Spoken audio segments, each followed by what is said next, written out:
দেখুন, প্রথমত আমাদের একটা জিনিস বুঝতে হবে যে আপনি অনেক সময় দেখা যায় অ এর উচ্চারণ ও এর মতো হচ্ছে। আবার বিভিন্ন ধ্বনির বা বর্ণের যে উচ্চারণটা আমরা জানি গতানুগতিক, অনেক সময় সেই স্বাভাবিক উচ্চারণটা হয় না। যেমন আমরা যখনই ধ্বনি শিখছি, বর্ণ শিখছি, আমরা অ কে অ বলছি, তাই না? অ। কিন্তু শব্দের মধ্যে এই অ এর উচ্চারণটাই সবসময় অ এর মতো থাকে না। কখনো অ হয়, কখনো ও হয়। এটা একটু বুঝে নিতে হবে। হ্যাঁ, আমরা অনেকে কনফিউজ হয়ে যাই, এখানে তো অ আছে, তাহলে আমরা ও এর মতো কেন বলছি? কিন্তু শব্দের উচ্চারণের ক্ষেত্রে এই জিনিসটি হচ্ছে, উচ্চারণটা ভিন্ন হয়ে যায়। অ এর উচ্চারণ কখনো কখনো কি ও এর মতো হয়। আজকের ক্লাসে আমরা শিখবো, শব্দের শুরুতে যদি অ থাকে তাহলে আমরা কিভাবে উচ্চারণ করব, কোন ক্ষেত্রে। শব্দের শুরুতে অ থাকলে কখন আমরা অ এর মতো বলবো, কখন আমরা ও এর মতো বলবো। অর্থাৎ টোটালি আজকে আমরা শিখবো শব্দের শুরুতে অ থাকলে আমরা কিভাবে উচ্চারণ করব। অনেক গুরুত্বপূর্ণ একটি পড়া, সবাই মন দিয়ে শুনবেন। একদম শুরুতেই যাই, প্রথম সবাই আমার মতো লেকচার শিটটা সামনে রাখবেন। প্রথম নিয়মটা হলো, শব্দের শুরুতে যদি অধ্বনি থাকে। এখন অ বলতে শুধুমাত্র যে স্বরবর্ণের বা স্বরধ্বনির অ থাকবে, ব্যাপারটা এমন নয়। অধ্বনি, অধ্বনি কি এটা একটু দেখি। যে ব্যঞ্জন ধ্বনিগুলো উচ্চারণ করলে শেষে অ এর মতো শোনা যায়, সেই ধ্বনিগুলোকে অধ্বনি বলা হয়। যেমন ধরুন ক, যখন ক বলছেন শেষে কি আসছে? অ। ক, তাই না? ক, ক, শেষে আসছে অ। ক। তাহলে যদি আপনি একদম শব্দের শুরুতে অধ্বনি দেখেন, সেক্ষেত্রে আমরা উচ্চারণটা কি করব? প্রথম যে নিয়মটা, শব্দের শুরুতে যদি অধ্বনি থাকে, এর পরের বর্ণ যদি হ্রস্বই, দীর্ঘই, হ্রস্বউ, দীর্ঘউ, ক্ষীয়, জফলা, তারপর রিকার থাকে, সেক্ষেত্রে কি হবে? সেক্ষেত্রে অ এর উচ্চারণটা সবসময় ও এর মতো হবে। আমি উদাহরণ দিয়ে বুঝিয়ে দিই, একটু লেকচার শিটটা সামনে দেখবেন সবাই। যেমন ধরুন ঘটি। ঘটি শব্দটিতে শব্দের শুরুতে রয়েছে ঘ। ঘ, উচ্চারণ করে দেখুন তো, ঘ। শেষে কি আসছে? অ। আমি একটু স্পিকার ভিউতে দিই, তাহলে আপনাদের দেখতে সুবিধা হবে। তো কি আসছে শুরুতে? ঘ। অ, মানে ঘ একটি অধ্বনি। শব্দের শুরুতেই রয়েছে অধ্বনি, তারপর হ্রস্বীকার, তাই না? ঘ ট হ্রস্বীকার। অধ্বনি এর পরে হ্রস্বীকার থাকার কারণে উচ্চারণ হবে ও এর মতো। অ এর উচ্চারণটা ও এর মতো, তাই আমরা ঘটি অ, ঘ টি না বলে বলবো ঘ টি, ওকার দিয়ে উচ্চারণ করব। আবারও বলছি, ডান পাশে যে শব্দগুলো দেখতে পাচ্ছেন, এগুলো হলো উচ্চারিত রূপ। বাম পাশে হলো মূল শব্দটি রয়েছে, ডান পাশে তার উচ্চারিত রূপ রয়েছে। উচ্চারণ কি হবে? ঘটি, ঘটি হবে না। একইভাবে নদী। নদী শব্দটিতে শব্দের শুরুতে রয়েছে ন, যেটি একটি অধ্বনি। ন এর পরে রয়েছে দীর্ঘিকার, তাই না? দেখুন তো, এই দীর্ঘিকার থাকার কারণে আমরা নদী না বলে বলি নদী। একইভাবে বধূ, মরু, শহুরে। শহুরে শব্দটিকে আমরা অনেকেই শহুরে বলি, আসলে সঠিক উচ্চারণ হবে শহুরে। ঘটি, নদী, বধূ, শহুরে, বকুনি। আবার নিয়মটা, পরে আরো শব্দ আছে, নিয়মটা আবার দেখি কি কি থাকবে। শব্দের শুরুতে যদি অধ্বনি থাকে, তারপর হ্রস্বই, দীর্ঘই, হ্রস্বউ, দীর্ঘৌকার, জফলা, ক্ষীয়, ইয়জ এবং রিকার থাকে। এই এই জিনিসগুলো আপনারা একটু মনে রাখবেন। হ্রস্বই, দীর্ঘই, হ্রস্বউ, দীর্ঘউ, ক্ষীয়, ইয়জ, জফলা, রিকার। এই জিনিসগুলো যদি থাকে অধ্বনি এর পরে, তাহলে শুরুর যে অটা, শুরুর অ এর উচ্চারণ আমরা ওকার দিয়ে উচ্চারণ করব। লিখার সময় আমরা এভাবে লিখবো না, কিন্তু উচ্চারণের সময় ওকার দিয়ে উচ্চারণ করব। এরপর দেখুন অন্য, আমরা অনেকে বলি না অন্য, অন্য না, এটা হবে অন্য। ও, কেন? শব্দের শুরুতে অ রয়েছে, তারপর জফলা রয়েছে, তাই আমরা অন্য না বলে বলবো অন্য, ও দিয়ে উচ্চারণ করব। অন্য, রোগ, অন্য, বন্যা। আমরা কি বলি? বন্যা, বন্যা নয়, সঠিক উচ্চারণ হবে বন্যা। অন্য, বন্যা, শল্য, সত্য, অভ্যাগত। অভ্যাগত নয়, অভ্যাগত। অভ্যাগত কেন? শব্দের শুরুতে রয়েছে অ, তারপর কি রয়েছে? ভয়ের সঙ্গে জফলা। এই জফলা থাকার কারণে আমরা বলবো ও এর মতো, অভ্যাগত। লভ্য, লভ্য নয়, কি লভ্য। আবার বলি দেখুন, অন্য, বন্যা, শল্য, সত্য, অভ্যাগত, লভ্য। ব্যতিক্রম কি কি আছে? বন্ধা, বন্ধা নয়, এর সঠিক উচ্চারণ কি হবে? বন্ধা। আচ্ছা, তাহলে আমরা একটু বলি। শব্দের শুরুতে ব আছে, যেটি একটি অধ্বনি, তারপর জফলা আছে। এরপর উচ্চারণটা নিয়ম অনুযায়ী হওয়ার কথা ছিল কি? বন্ধা। কিন্তু বন্ধা হবে না, এর উচ্চারণ হবে বন্ধা। তারপর একইভাবে আরো কিছু ব্যতিক্রম দেখে নিই। মর্ত, অর্ঘ্য, বন্দ্যোপাধ্যায়। এই শব্দগুলোর ক্ষেত্রে মহাপ্রাণ এবং অল্প প্রাণটা খেয়াল রাখবেন। বন্দ্যোপাধ্যায় নয়, কি হবে? বন্দ্যোপাধ্যায়। প্রথমে অল্প প্রাণ, তারপর মহাপ্রাণ। বন্দ্যোপাধ্যায়।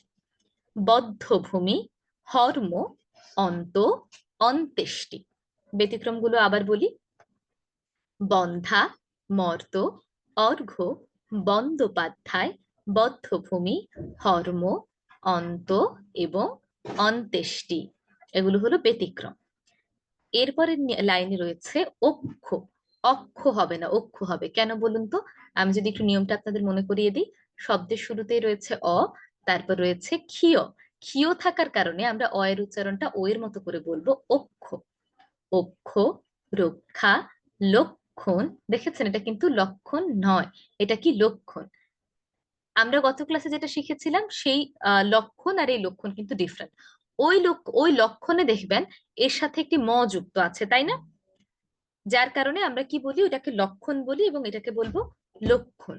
লক্ষণ, এটা শুধু ক্ষীয় আছে, ল একটি অধ্বনি, ল এর পরে ক্ষীয়, তাই আমরা বলবো লক্ষণ। দক্ষ, পক্ষ, আমরা বলি না আমার পক্ষে অবস্থান করো, আমার পক্ষে নয়, কি হবে, পক্ষে।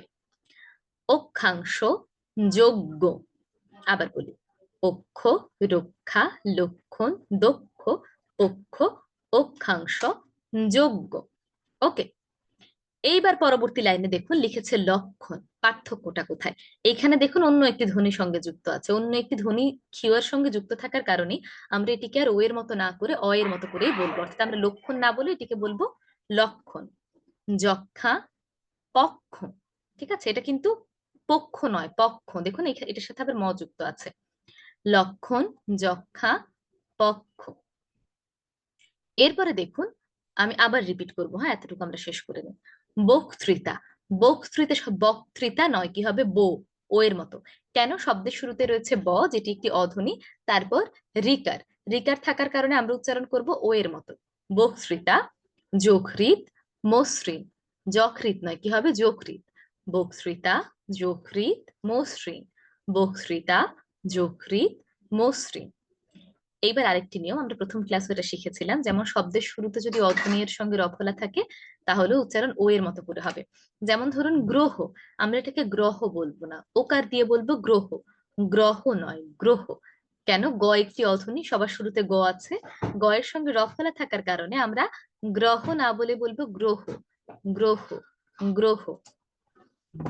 গ্রহ, প্রকাশ, শ্রম, গ্রন্থ, ব্রত, প্রভাত।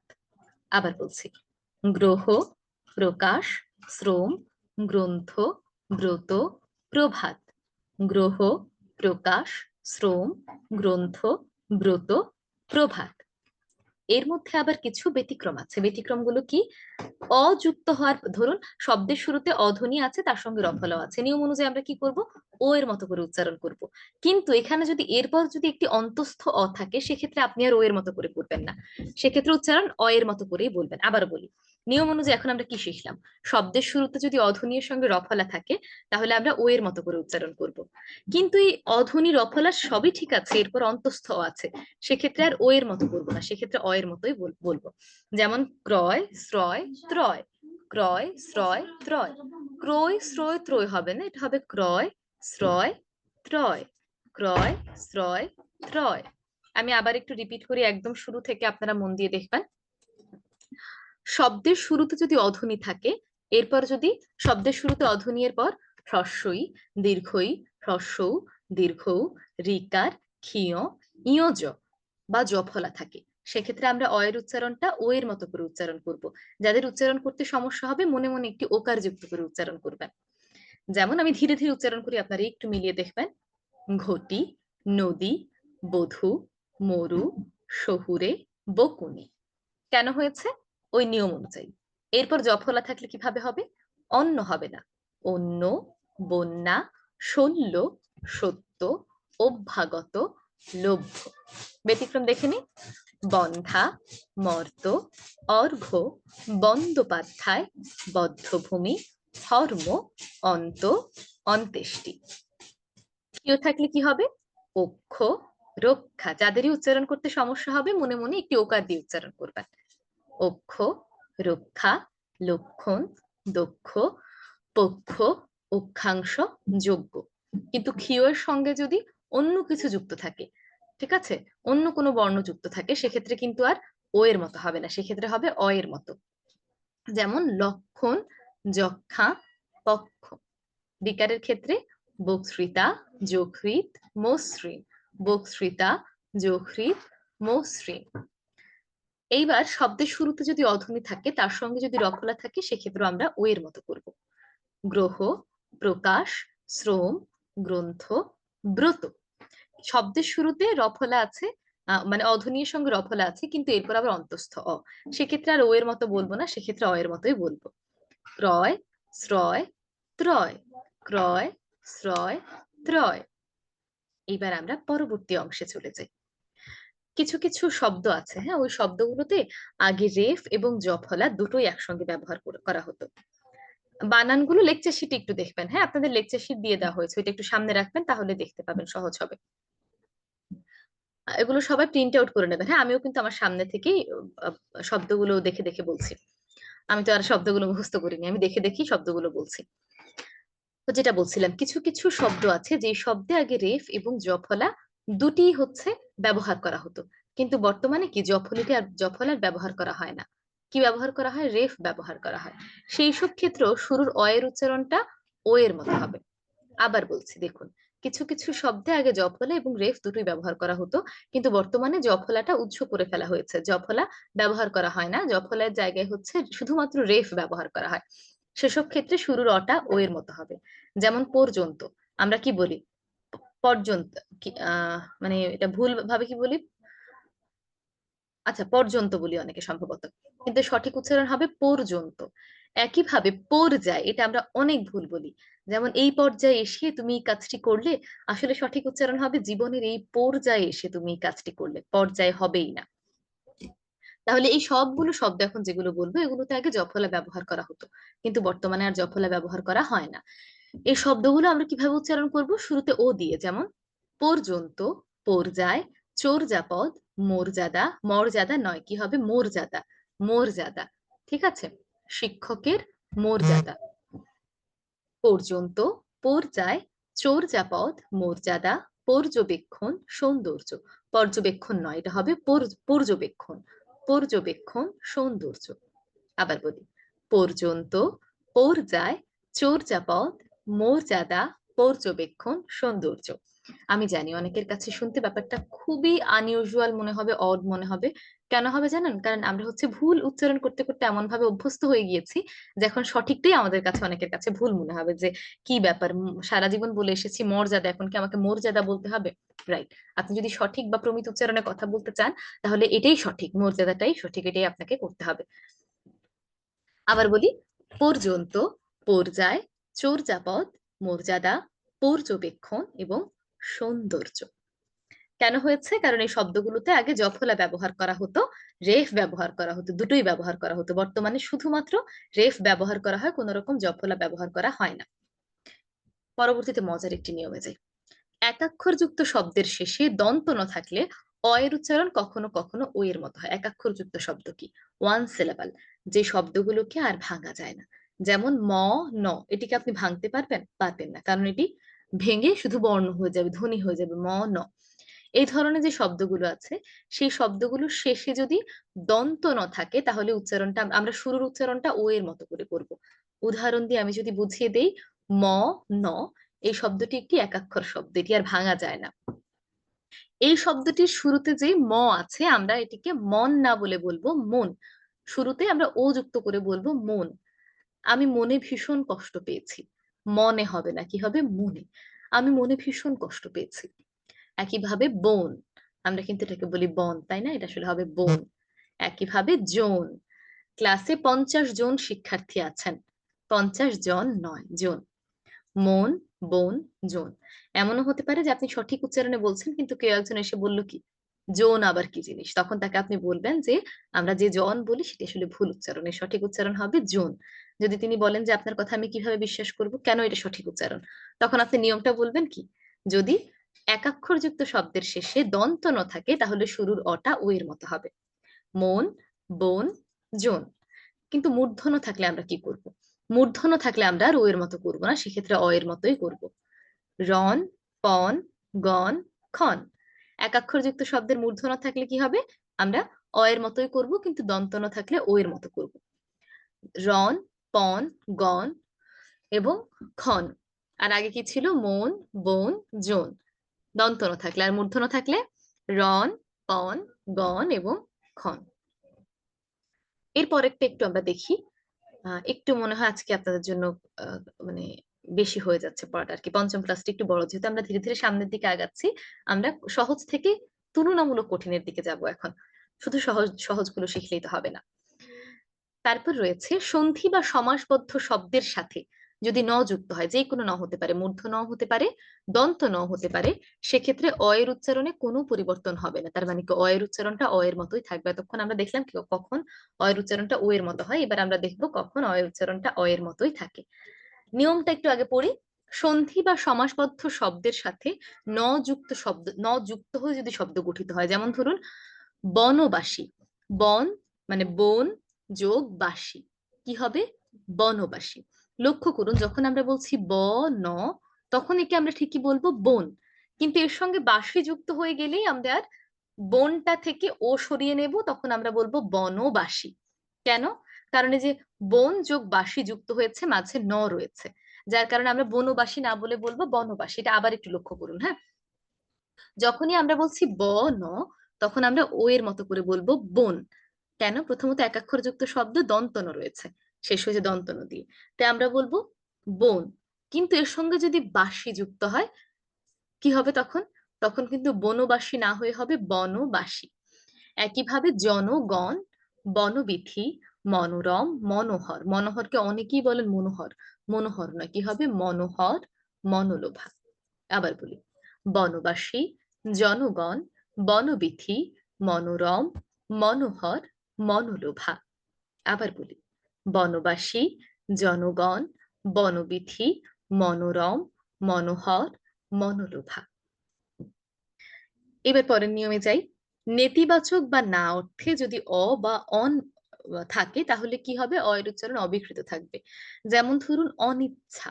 অনিচ্ছা শব্দটির অর্থ হলো ইচ্ছের অভাব। ইচ্ছে যেখানে নেই সেটাকে আমরা বলি অনিচ্ছা। এটি একটি নেতিবাচক শব্দ। এখানে নেতিবাচক শব্দ অর্থে অ বা অন ব্যবহৃত হয়েছে, অন, তাই না? নেতিবাচক অর্থে ব্যবহৃত হলেই এমন ভাবে আমরা অ এর উচ্চারণ অ এর মতোই করব, ও এর মতো করব না। যেমন অনিচ্ছা, অনিচ্ছা না, কি হবে? অনিচ্ছা, অবিচার, অক্ষম, অদৃষ্ট এবং অজ্ঞ। ঠিক আছে? আবার বলি, দেখুন, নিয়ম অনুযায়ী আমরা অজ্ঞ বলার কথা নয়, তাই তো, তাই না? অজ্ঞ বলা উচিত ছিল নিয়ম অনুযায়ী, কিন্তু অজ্ঞ কেন হবে না? কারণ এটা নেতিবাচক অর্থে ব্যবহৃত হয়েছে। আবার বলি, অনিচ্ছা, অবিচার, অক্ষম, অদৃষ্ট, অজ্ঞ। অনিচ্ছা, অবিচার, অক্ষম, অদৃষ্ট, অজ্ঞ। আবার একটু একটু আগে থেকে বলি, যেসব শব্দে আগে জফলা এবং রেফ দুটোই ব্যবহার করা হতো, কিন্তু বর্তমানে জফলাটি উঠিয়ে ফেলা হয়েছে, শুধুমাত্র রেফ ব্যবহার করা হয়, সেই সব ক্ষেত্রে উচ্চারণ হচ্ছে শুরুর অ এর উচ্চারণটা ও এর মতো হবে। আজকে কিন্তু আমরা শুরুর অ নিয়ে আলোচনা করছি। যেমন পর্যন্ত, পর্যায়, চর্যাপদ, মর্যাদা, পর্যবেক্ষণ, সৌন্দর্য। আবার একাক্ষরযুক্ত শব্দের শেষে যদি দন্তন থাকে, তাহলে আমরা উচ্চারণ করব হচ্ছে ও এর মতো, আর যদি মূর্ধন্য থাকে তাহলে উচ্চারণ করব অ এর মতো। যেমন মন, বন, জন, রন, পন, গণ, খন। আবার সন্ধি বা সমাসবদ্ধ যদি মাঝে ন থাকে, দুটি শব্দ গঠিত হয়েছে ন দিয়ে, মাঝে ন, সেক্ষেত্রে কি করব? শুরুর অটা অ এর মতোই থাকবে। বনবাসী না হয়ে হবে বনবাসী। জনগণ, বনবিথি, মনোরম, মনোহর, মনোলোভা। মনোহর হবে না, কি হবে? মনোহর। তারপর নেতিবাচক অর্থে অ বা অন ব্যবহৃত, এই যে হবে, হবে না, সঠিক উচ্চারণ হবে সবিনয়, সরি, আমরা বলতাম কি সবিনয় নিবেদন, নিবেদন, এই যে আসলে এটি কিন্তু সবিনয় নয়, এটি হবে সবিনয়। সবিনয় কেন? এখানে সহিত অর্থে স ব্যবহৃত হয়, আমরা স এর উচ্চারণ অ এর মতো করেই বলবো, সবিনয়। সবিনয়, সহৃদয়, সজীব। সজীব নয়, আমরা বলি কি সজীবের উচ্চারণ হবে সজীব। সজীব কেন সজীব হচ্ছে? সহিত অর্থে শব্দের শুরুতে স ব্যবহৃত হয়, আমরা বলবো সজীব। সবিনয়, সহৃদয়, সজীব। কিন্তু একই শব্দ যদি কারো নাম হিসেবে ব্যবহৃত হয়, ধরুন আপনি কারো নাম রাখলেন সজীব, সেক্ষেত্রে কি তাকে আপনি সজীব ডাকবেন? না, সেক্ষেত্রে আপনি ও এর মতোই ডাকবেন, সেক্ষেত্রে বলবেন সজীব। আবার আকাশের কথা বললেন, আকাশ কি অসীম? কিন্তু যখন নাম হিসেবে বলবেন তখনও কি তাকে আপনি অসীম বলবেন? না, তখন বলবেন অসীম, ও দিয়ে তখন বলবেন। অসীম, অতুল, অবিনাশ এবং অজিত। অসীম, অতুল, অবিনাশ, অজিত নামের ক্ষেত্রে। আবার একটু রিপিট করে দেখুন। সহিত অর্থে যদি স ব্যবহৃত হয় তাহলে উচ্চারণ অ এর মতো হবে। যেমন সবিনয়, সবিনয় না হয়ে হবে সবিনয়, সহৃদয়, সজীব। কিন্তু নামের ক্ষেত্রে যদি ব্যবহৃত হয় সেক্ষেত্রে হবে ও এর মতো। অসীম, অতুল, অবিনাশ এবং অজিত। পরবর্তী নিয়মটা দেখুন। আমরা চলিত ভাষায় কি বলি? করিবার। কিন্তু যখন সাধু ভাষায় আসি তখন বলি করবার, করবার বলি না। সাধু ভাষায় কি? করিবারকে কেটে হবে ক র বয়াকার বা র। যখনই আমরা সাধু ভাষায় এই ধরনের শব্দগুলো বলবো সেক্ষেত্রে আমরা ওকার দিয়ে বলবো, করবার না বলে বলবো করবার। করবার, করিবার, করবার। ধরিবার, ধরবার। রবিবার, রোববার। কলিকাতা, কলকাতা। থলিয়া, থলে। ধরিয়া, ধরে। করিয়া, করে। আবার বলি, করিবার, করবার। ধরিবার, ধরবার। মরিবার, মোরবার। রবিবার, রোববার। কলিকাতা, কলকাতা। থলিয়া, থলে। করিয়া, করে। ধরিয়া, ধরে। তার মানে কি? সাধু ভাষায় যদি এভাবে হ্রস্বইকারটা থাকে, চলিত ভাষায় এসে শুরুতে ও এর মতো করে উচ্চারিত হবে। আবার এর কিছু ব্যতিক্রম আছে। যেমন ধরুন হইব থেকে হব, হব নয়। নিয়ম অনুযায়ী শব্দের শুরুতে ওকার দেওয়ার কথা ছিল, তাহলে আমরা উচ্চারণ করতাম হব। কিন্তু এটি নিয়মের ব্যতিক্রম, তাই আমরা হব না বলে বলবো হব। তেমনি কহিব, কব। কহিব থেকে কইব, তারপর এসেছে কব, কব নয়, কি হবে? কব। লইব, লব, লোব নয়, লব। হব, কব, লব। করিবার, করবার। ধরিবার, ধরবার। মরিবার, মোরবার। রবিবার, রোববার। কলিকাতা, কলকাতা। থলিয়া, থলে। করিয়া, করে। ধরিয়া, ধরে। আর হব, কব, লব হলো ব্যতিক্রম। হব, কব এবং লব হলো ব্যতিক্রম। ওকে, আমি আবার একটু রিপিট করি। শব্দগুলো উচ্চারণ করব, আপনারা একটু মন দিয়ে শুনবেন, একটু মিলিয়ে দেখবেন আপনাদের কোনো সমস্যা হচ্ছে কিনা। পর্যন্ত, পর্যায়, চর্যাপদ, মর্যাদা, পর্যবেক্ষণ, সৌন্দর্য। এগুলো নিয়ম কি? এগুলোর সঙ্গে আগে রেফ এবং জফলা দুটোই ব্যবহার করা হতো, বর্তমানে জফলাটি তুলে ফেলা হয়েছে। এই ধরনের শব্দের ক্ষেত্রে আমরা ও এর মতো করে উচ্চারণ করব, তাই আমরা পর্যন্ত না বলে বলবো পর্যন্ত। একাক্ষর শব্দের একদম শেষে যদি দন্তন্য থাকে তাহলে উচ্চারণ হবে ও এর মতো। যদি মূর্ধন্য থাকে তাহলে উচ্চারণ হবে, সরি, ঠিক আছে, যদি মূর্ধন্য থাকে তাহলে উচ্চারণ হবে অ এর মতো, আর দন্তন্য থাকলে উচ্চারণ হবে ও এর মতো। যেমন মন, বন, জন। আর মূর্ধন্য থাকলে রন, পন, গণ, খন। আবার সন্ধি বা সমাস যুক্ত যুক্ত হয়ে যদি দুটি শব্দ গঠিত হয় এবং তার মাঝে যদি ন থাকে তাহলে শুরুর ওটা হবে অ এর মতো। যেমন বনবাসী, বনবাসী নয়। নিয়ম অনুযায়ী ব ন কি হবে? বন। কিন্তু বাসি যুক্ত হাতে মাঝে ন চলে এসেছে, তাই আমরা বলবো বনবাসী। বনবাসী, জনগণ, বনবিথি, মনোরম, মনোহর, মনোলোভা।